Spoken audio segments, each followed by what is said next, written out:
Lars, filmový producent, sa zastaví v domove dôchodcov, aby navštívil svojho otca Mikkela a zverí sa mu so svojimi plánmi odísť s manželkou Lisou na odľahlú chetu s úmyslom dať druhú šancu ich nefunkčnému manželstvu. Po návšteve si Lars zaobstará nejaké náradie a ukrie ho v aute, predtým než sa vybere vyzdvihnúť Lisu do jej bydliska.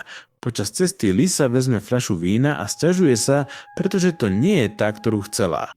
Lars sa ospravedlňuje, že jej nemohol kúpiť drahšiu, ale ona mu povie, že na tom nezáleží, že podstatné je užiť si víkend a opäť sa zblížiť, keďže obaja potrebujú tento čas na upevnenie ich vzťahu.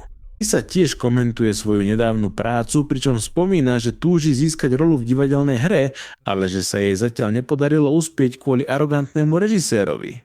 Lars sa urazí kvôli tomuto komentáru, interpretujúc ho ako narážku, čo vyvolá hádku medzi oboma. Lisa však rýchlo zmení tému a zdieľa svoje plány venovať celý víkend príprave svojho scenára. Po príchode na chetu si Lars všimne určité znaky, ktoré naznačujú, že tam niekto bol pred nimi, hoci v tej chvíli v okolí nikoho nevidia. Neskôr, zatiaľ čo si užívajú večeru pod holým nebom, Lars sa jej pýta na jej nasledujúci konkurs a spomenie svojho kolegu Diega, ktorý s ňou spolupracoval na inom projekte. Lisa poznamená, že ich baví spolupracovať a že by možno mohli vymyslieť niečo zaujímavé. Po večeri si zahrajú aj nejaké stolové hry, hoci ani jeden z nich sa skutočne nebaví. Lisa nakoniec hru vzdá a ide spať, pričom sľubuje, že budú pokračovať na druhý deň. Nasledujúce ráno, zatiaľ čo ona nacvičuje svoj scenár, Lars ide na prechádzku a pozbiera nejaké kamene. Potom sa vráti na chetu a zistí, že ona tam nie je. Potom, čo si vyzdvihne svoje veci z člna, v ktorom ich predtým ukryl, Lars ich zanesie do garáže, vezme kladivo a vráti sa do chety. S cieľom ukončiť jej život vchádza potichu s kladivom, ale tesne predtým, než ho použije, sa Lisa vráti a udrie ho taserom. Keď sa Lars preberie, nájde sa priviazaný k stoličke v garáži, zatiaľ čo sa ho Lisa pýta na kladivo a ostatné náradie. On sa ju pokusí opýtať na taser, ale ona mu prezradí, že vie, že ju plánoval zabiť kladivom a utopiť v jazere, keďže videla, že nazbieral kamene. Keďže nedokáže pochopiť, prečo priniesol motorovú pílu, Lars sa prizná, že telá niekedy vyplávajú a povie jej, že vo svojich myšlienkach plánoval rozrezať ju na kusy, no Lisa sa vysmeje jeho údajnej neschopnosti, pretože vie, že nie je dosť zručný. Keď sa ho opýta, prečo chce ukončiť jej život, on ju obviní z toho, že je klamárka a nevernica, keďže ju raz videl s Diegom. Hoci je Lars tým prekvapený, Lisa sa vysmeje jeho naivnému plánu a prezradí mu, že má ešte lepší, ona chcela zabiť jeho. Vyjde najavo, že deň pred príchodom na chetu hovorila so svojou susedkou a hovorila jej, že ju Lars vezme na polovačku, hoci ona nenávidí zbrane. Na chate Lisa vysvetľuje, že všetkým povedala, že nechce ísť, aby nikto nepodozrieval a že nakoniec ju Lars presvedčil. Jej plánom je zastreliť ho a narafičiť to ako nehodu. Lars sa jej vysmieva, že jej plán pokazí, pretože ani len nevie dobre hrať. Lisa mu odpovie, že on je skutočne veľký herec, pretože predstieral, že ju miluje, len aby ju povzbudil ísť do Norska. Hoci vie, že všetko bolo z vypočítavosti, priznáva, že mu chcela veriť. V skutočnosti Larsa ona nezaujímala a konala len vo vlastnom záujme, no ona mu stále verila. Po ďalšej hádke plnej posmeškov na adresu ich slabých hereckých schopností mu Lisa navrhne ísť na prechádzku, aby uskutočnila svoj plán, ale Lars odmieta.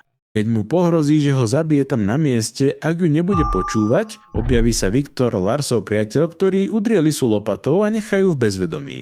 V flashbacku vidíme, že Lars požiadal Viktora o pomoc, aby s ňou skoncoval, ponúkol mu polovicu peňazí z Lisinej poistky, takmer $50,000 a varoval ho, aby prišiel včas. Späť na chate sa situácia zmenila. Teraz Lisu zadržiavajú Lars a Viktor. Lisa sa vysmieva Larsovi, že do svojho plánu zahrnul takého hlupáka, ako je Viktor. Lars sa prizná, že ju plánoval zabiť a poveril Viktora, aby ju rozčlenil predtým, než ju utopí. Lars sa pýta, prečo chce Lisa vziať život jemu, na čo ona odpovedá, že to preto, lebo nikdy nebola šťastná s jeho nezodpovedným prístupom, ktorý ho stál všetko kvôli stávkovaniu a zadlžovaniu sa. Jej spomína, že sú na pokraji straty všetkého, ich domu, auta a chety kvôli nemu. Lars ju obviňuje, že chce použiť jeho poistku a ona priznáva, že jej zámerom je byť slobodnou a žiť tak, ako si vždy predstavovala. Keď to Viktor počuje, prezradí Larsovo tajomstvo. Aj on chcel peniaze z Lisinej poistky a sľúbil mu $50,000 za to, že mu pomôže.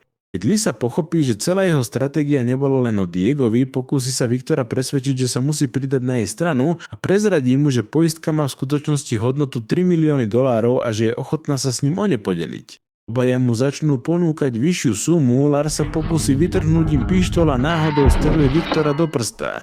Potom sa začne diskusia o tom, či by mali Viktora vziať do nemocnice, ale on sa pokúsi ísť sám a Lars ho zastrelí. Lisa ho obviní zo zabitia Viktora a strhne sa ďalšia bitka. Lars omylom vystrelí do stropu, ale začujú krik a vidia padať troch mužov medzi troskami. Roy, Peter a Dave, ktorí prišli na úteku pred políciou. Vypáčili zámok, vošli a rozhodli sa tam zostať, kým nebude vonku bezpečne. Obliekli si Larsové oblečenie a skryli sa na povale, pričom sledovali tých ostatných. Ale Lars náhodou vystrelil do stropu a zranil Roya, ktorý ťažko ranený spadol na zem. V chvíli sú Lars a Lisa zobudení tými mužmi a Peter prezradí, že vie, že mali problémy v manželstve. Tiež poukazuje na to, že jeden z nich zabil Viktora v bitke. Obaja sa navzájom obvinujú z vraždy, ale Peter ich preruší slovami, že ho nezaujíma, kto bol vinníkom. Potom sa predstaví a povie, že ušli z väzenia a našli četu uprostred úteku. Ako bývalý trestanec sa Peter rozhodne využiť situáciu a žiada peniaze výmenou za svoju pomoc. Keď sa ich snažia prinútiť odovzdať viac peňazí, Lisa ustúpi a prezradí, že má prostriedky na svojich bankových účtoch, ale že musia počkať, kým v pondelok otvoria banku. Peter súhlasí a povie Daveovi, aby odviazal Larsa, urobí to s nedôverou. Potom, čo nechajú pár v pivnici, všetci traja výjdu na horné poschodie. Kým Dave ošetruje Royovú ranu, pýta sa ho, či je pravda, že Peter zabil svoj tým kvôli peniazom po lúpeži. Peter súhlasí a vysvetľuje, že to bolo preto, lebo už neprinášali hodnotu do jeho obchodov, nie len kvôli peniazom. Dole zostávajú Lars a Lisa zviazaní a zraniteľní. Lisa sa priznáva, že má obavy o ich vzťah, že ho miluje od chvíle, čo sa spoznali a že si vždy predstavovali spoločný šťastný život, ale nefungovalo to. Priznáva sa tiež, že mu bola neverná s Diegom, hoci len preto, že bola sklamaná z Larsa a že Diego neznamenal nič. Počas počúvania sa Lars díva na biliardovú guľu na stole a rozmýšľa, že ju použije na získanie slobody. Oklame Roya, aby zišiel dole a požiada ho o dovolenie ísť na toaletu. Keď plán vyjde, udrie ho biliardovými guľami, nechá ho v bezvedomí a utečie z pivnice. Lise sa podarí tiež uvoľniť a nasleduje ho. Keďže o Royovi dlhší čas nie sú správy, Peter a Dave zídu dole, aby ho hľadali, ale zistia, že páru sa podarilo ujsť. Lisa sa pokúsi šoférovať, ale vráti sa na ketu, pretože nemôže nájsť kľúče. Nakoniec uvidí kľúče od člna, Roy sa však vráti a vytrhne ich. Ona sa ho pokúsi rozptýliť rozhovorom, zatiaľ čo sa Lars zakráda za Royom. Láska sa odhalí, keď Roy vycíti nebezpečenstvo, strhne sa ďalšia bitka, v ktorej Lars zabije Roya a uteká so Lisou do skrine, aby sa skryli. Lars príjme svoje chyby a ospravedlní sa jej a prvýkrát obdivuje herecký výkon, pričom tvrdí, že najlepší bol ten, keď dokázala rozptýliť Roya. Keď počujú, že sa niekto blíži, Lars jej podá kľúče od člna a požiadajú, aby odišla, pričom ju uisťuje, že ju čoskoro dobehne. Krátko na to zaútočia na Petra a podarí sa im výjsť z čety, ale on stále dokáže vyskočiť oknom a sledovať ich nasledovaný Daveom. Nožom na hrdle Lisy sa Peter pokúsi zatlačiť Larsovú tvár do kosačky na trávu, ale práve v tej chvíli prechádza okolo auto, ktoré šoferuje Mikkel a zrazí Petra. Pred 6 hodinami starý sused zbadal, že dve rekety sú do Korán a z domova dôchodcov zavolal Mikkelovi. Ten ho uistil, že tam sú len jeho syn a žena a márne hľadal Lars bez odpovede. Rozhodnutý konať, vyberie sa tam osobne. Recepčný sa mu snaží zabrániť v ceste, ale Mikkel ho udrie palicou do hlavy a utečie po tom, čo ukradol kľúče od auta. Nakoniec dorazí na ketu a pomôže Lise tým, že strelí do nohy Davea, ktorý mal chytenú, ale vtedy sa zozadu objaví Peter a bodne starca. Potom povie Daveovi, aby mu zašiel ranu, zatiaľ čo on nasleduje Lisu k člnu. Lars tiež vstúpi a strelí do Davea, predtým než sa vráti k svojmu otcovi, ktorý leží umierajúci. Kým si obaja užívajú posledný západ slnka vo svojich posledných chvíľach spolu, Lars sleduje, ako Peter odváža Lisu v člne a drží sa lana, aby ju nestratil. Keď sa konečne podarí vyšplhať na palubu, Lars a Lisa čelia Petrovi v intenzívnom boji a podarí sa im zhodiť ho do vody.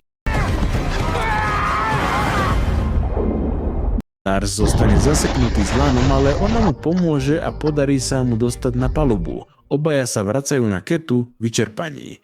Na dvore si Lisa myslí, že to zvládli, ale Lars vie, že ich problémy sa ešte neskončili, pretože stále majú veľa dlhov. Vymyslia si plán a predstierajú nevinnosť, tvrdiac, že ich napadli títo chlapí. Postupne začínajú byť vnímaní ako hrdinovia za to, že zlikvidovali zločincov, ktorí ušli z väzenia.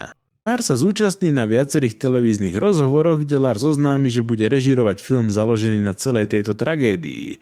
Produkcia sa stane hitom, predá sa za milióny a konečne im poskytne príležitosť dostať sa zo svojich problémov. Záver natočia scénu, ktorá presne replikuje moment, keď boli uväznení v pivnici. Keď sa vaše manželstvo začne rúcať a dlhy vás začnú dusiť, zabudnite na terapiu. Naplánujte si, že sa navzájom pozabíjate, pozvite pár trestancov, pridajte otca s jeho palicou a čo je veľmi dôležité, všetko to nakrúťte. Nakoniec, ak neskončíte rozštvrtení, vždy môžete predať práva a pozovať ako hrdinovia v hlavnom vysielacom čase. Nič nezachráni lásku tak dobre ako poriadna hollywoodská zmluva však, teraz si vyberte jedno z týchto videí.